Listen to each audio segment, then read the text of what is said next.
Oke, bismillahirrahmanirrahim. Assalamualaikum warahmatullahi wabarakatuh. Dan selamat pagi Adik Yusuf. Waalaikumsalam dan selamat pagi Kak. Oke, bagaimana kabarnya Yusuf hari ini? Apakah baik-baik saja? Alhamdulillah sehat luar biasa. Masya Allah. Alhamdulillah. Sebelumnya Yusuf dari mana saja nih? Kalau boleh tahu. Dari makan saya nggak mana-mana. Oh, Minggu tak? berarti sudah kenyang ya? Iya. Oke. Kalau begitu, apakah ada Yusuf sedang memiliki kesibukan lain atau ingin mau pergi kemana begitu? Iya kayaknya. Ada yang ngajak. Oke, kalau begitu mungkin kakak bisa melakukan sebuah konseling individual dengan adik Yusuf, dan siapa tahu juga dengan melakukan konseling ini Yusuf bisa mengatasi permasalahan yang sedang dihadapi. Bagaimana? Boleh sih yuk, karena saya juga merasa kayak ada yang di diriku kurang. Kebetulan sekali toh. Sorry batuk. Kalau begitu mungkin kita bisa lanjutkan saja ya. Pertama mungkin ada Yusuf bisa mengutarakan apa masalahnya yang kira-kira menurut Yusuf harus segera diatasi. Karena kalau tidak diatasi dengan cepat, maka itu akan mempengaruhi diri Yusuf. Apakah ada masalahnya? Kalau saya pribadi sih belakangan ini suka merasa cemas sama kurang percaya diri, terutama saat haruskah hadapi suatu situasi tertentu. Oh, oke. Saya bisa melihat bahwa saat kamu mengatakan hal tersebut, kamu merasa tertekan. Oke, dan di sini saya ucapkan terima kasih kepada Yusuf karena sudah mau jujur. Selanjutnya mungkin bisa Yusuf ceritakan lebih lanjut tentang apa yang membuat Yusuf merasa cemas dan kurang percaya diri.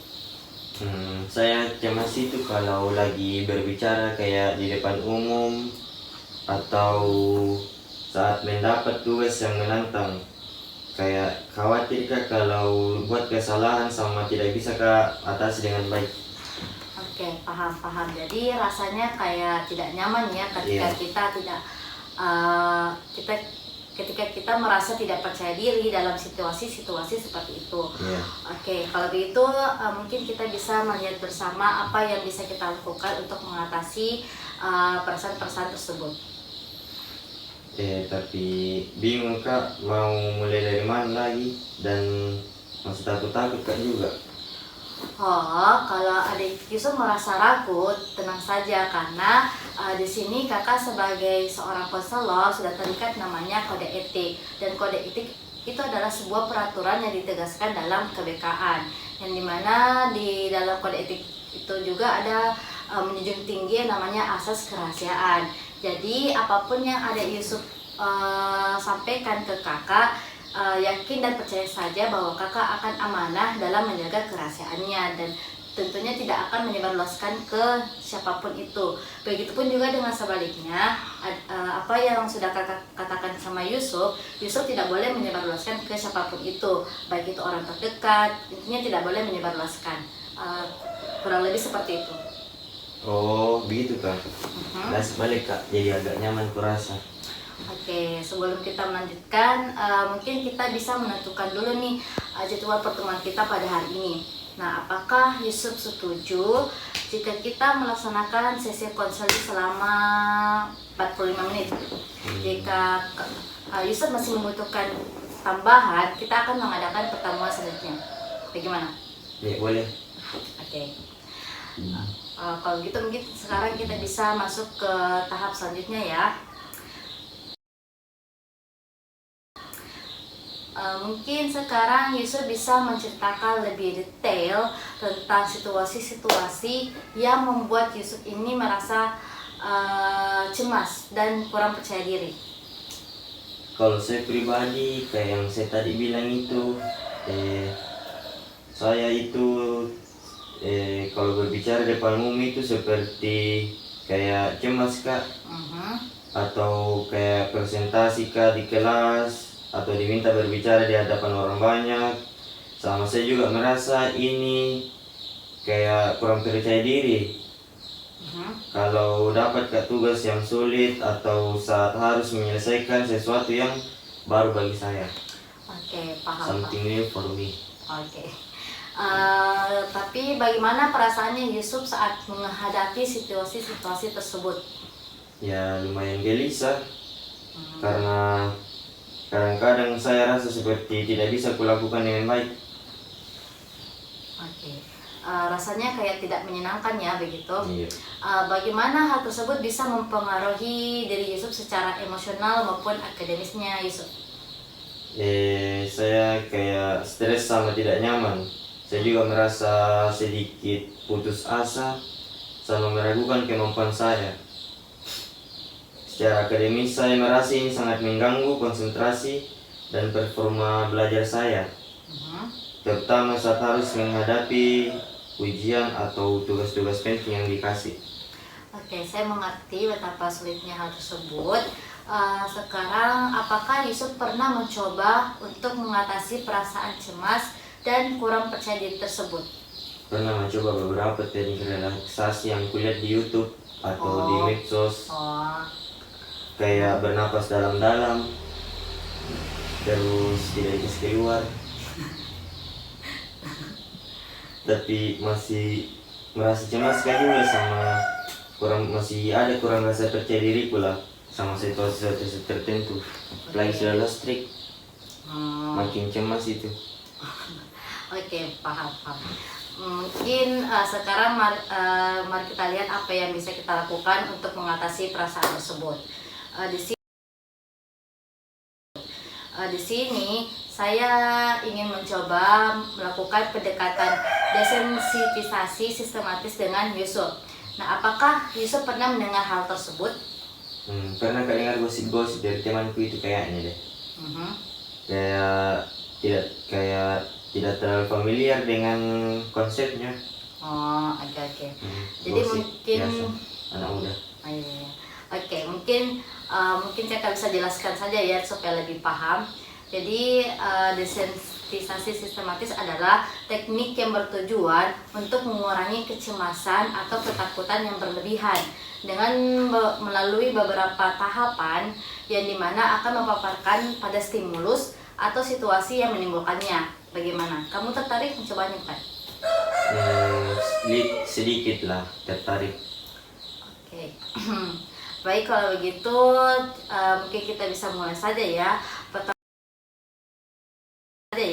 Pertama-tama mari kita mengidentifikasi situasi atau stimulus spesifik yang menimbulkan kecemasan atau kurang percaya diri dari diri Yusuf.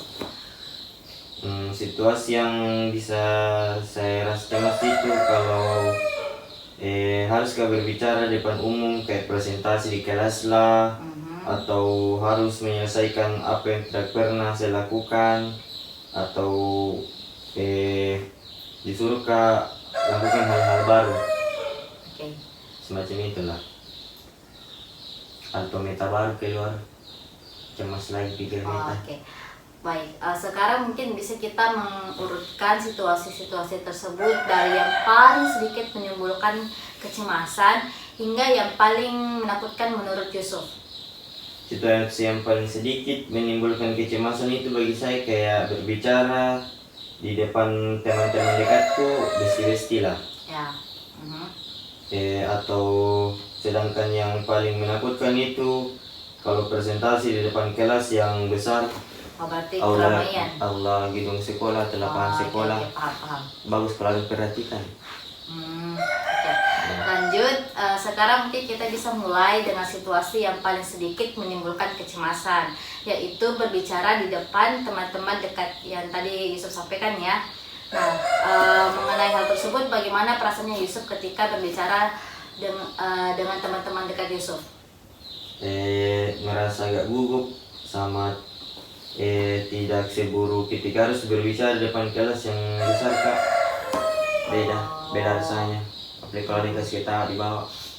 Oke, mungkin kita bisa coba tahap pertama dari desensitisasi sistematis ini, yang dimana saya ingin Yusuf bisa membayangkan dirinya seperti sedang berbicara di depan teman-teman dekat Yusuf dalam keadaan tenang dan percaya diri. Nah, jika Yusuf merasa siap, di situ Yusuf bisa mencobanya dalam dunia nyata. Jadi misalkan kalau Yusuf mau tampil ke ruangan yang presentasi di itu tadi di ruang aula, Yusuf mungkin bisa membayangkan Yusuf sedang presentasi di hadapan teman-teman dekat Yusuf, sehingga bisa mengurangi resiko kecemasan. Bagaimana? Nanti saya coba Kak, kalau tidak dikasih tahu di atas. Oke, setelah Yusuf merasa nyaman dengan situasi itu, insya Allah Yusuf akan maju ke tahap berikutnya dan seterusnya hingga Yusuf bisa merasa lebih percaya diri dalam menghadapi situasi yang menimbulkan kecemasan, sehingga Yusuf bisa melawan rasa kecemasan itu. Iya Kak, saya rasa cocok dengan teknik ini. Nanti saya coba lagi Kak. Oke. Baik, bagus ya kalau begitu. Dan sekarang dilihat-lihat lagi sesi konseling kita mungkin akan berakhir dan tak terasa waktu menunjukkan kurang lebih 5 menit lagi untuk mencukupi kesepakatan kita dari awal, yaitu 45 menit. Nah, tapi sebelum kita berakhir atau mengakhiri sesi konseling ini, apakah ada pertanyaan-pertanyaan atau hal sesuatu yang ingin Yusuf sampaikan sebelum kita mengakhiri sesi konseling kita pada hari ini?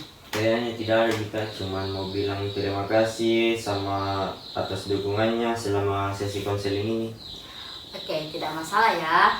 Nah, sebelum Yusuf pergi, di sini saya akan memberikan sebuah tugas yang dimana saya ingin Yusuf itu mencatat perkembangan Yusuf dalam mengatasi kecemasan dan kurang percaya diri saat tampil. Nah, di sini Yusuf bisa mencatat bagaimana perasaan sebelum dan setelah menghadapi situasi yang menimbulkan kecemasan, serta apa yang berhasil dan apa yang perlu diperbaiki menurut Yusuf. Nah, mungkin itu saja. Bagaimana dengan tugasnya? Apakah Yusuf sudah paham? Iya Kak. Oke. Selain itu, jika Yusuf juga membutuhkan sebuah bantuan atau tambahan atau ingin berdiskusi lebih lanjut, jangan ragu untuk menghubungi kakak ya. Iya. Oke. Intinya, saya ingin juga ucapkan terima kasih lagi kepada Yusuf karena di sini Yusuf semangat sekali dalam menjawab pertanyaan dan saya bangga akan hal tersebut, dan semoga Yusuf berhasil mengatasi masalah kecemasan dan kurang percaya diri Yusuf dengan cara yang lebih positif. Iya Kak. Oke. Nanti saya akan berusaha sebaik mungkin. Oke. Baiklah, sekarang mungkin Yusuf bisa kembali ke kegiatan Yusuf sebelumnya, dan ingatlah untuk tetap tenang dan percaya diri. Siap. Oke. Kalau begitu silakan Yusuf, dan intinya kakak mengucapkan terima kasih karena sudah mau membagi waktunya. Iya Kak. Oke, silakan. Terima kasih. Ya. Jumpa lagi.